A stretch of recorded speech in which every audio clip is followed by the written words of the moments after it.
Hey everybody, so I'm back with another video for this grill. I was actually surprised how popular the video got, how many questions I got.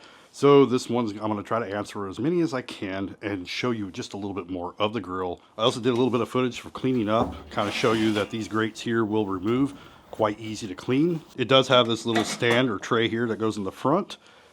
This here is your grill that you're going to grill on. You can do either side, it doesn't really matter. It's got the little tool or little opening here for the tool on both sides. You do get the bottom tray, which also has this little dome thing, so when it drops on here, it's just going to drip down. That's also pretty easy to clean.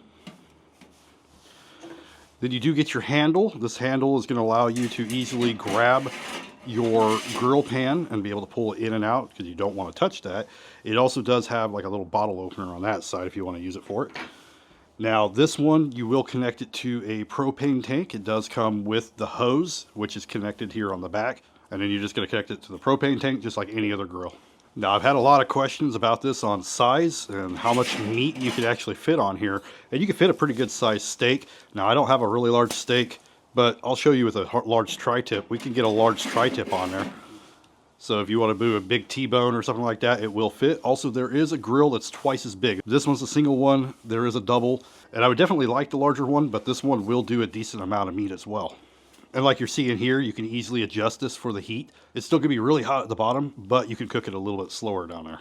So you will connect the propane hose one end here, and then the other end to your propane tank. You will need to unscrew this and put a battery in. That's gonna be your ignition. To fire it up, all we have to do is, if you press it down, you're going to hear that ticking electronic ignition. All right, so I've given it a few minutes to get hot. I was in there working on cutting everything up. So let's go ahead and do another quick demo.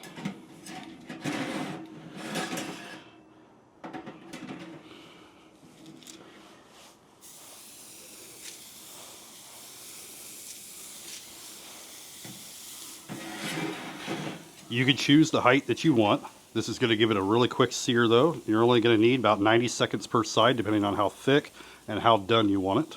Now I know I had people talk about splatter. The last time there was a little bit more splatter because I did have more oil and everything on it. This time there's a lot less, so there is a little bit less splatter. It doesn't have flare-ups like a typical grill because a typical grill, it falls down and then you get those big flare-ups. Here, the fire's on top, so where does that oil go? It goes down, it has nowhere to flare up. So this has a lot less flare-up compared to a regular grill. Check it after about a minute or so. Looking pretty good. As you can see, we're not getting nearly as much of a mess this time either. It's all going to depend on how you're cooking it, what's on it, and what you're cooking. Now you can put the food down here and turn it on a low and you're going to get a little bit more of a broil. And then up here, you're going to get more of a really hot and it's going to give more of like a sear.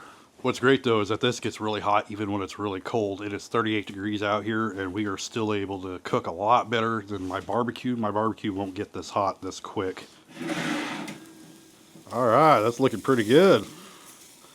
And there you go. After a short couple of minutes, it doesn't take very long. All right, so as for the cleanup, it doesn't take very long for this to cool off, especially if it's cold outside. Now, all of this detaches. This is still pretty warm in there, but you can detach all of this. You can take it in, you can wash it, you put it in the dishwasher even. You could also use a piece of foil and then you won't even have to clean this, which is probably what I'll do next time.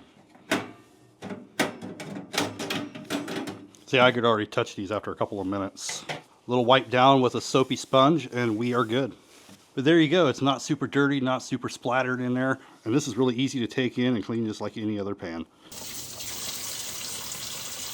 It's a great machine. I love this thing. It gets great ratings over everybody that comments on it. And it is really simple to clean up.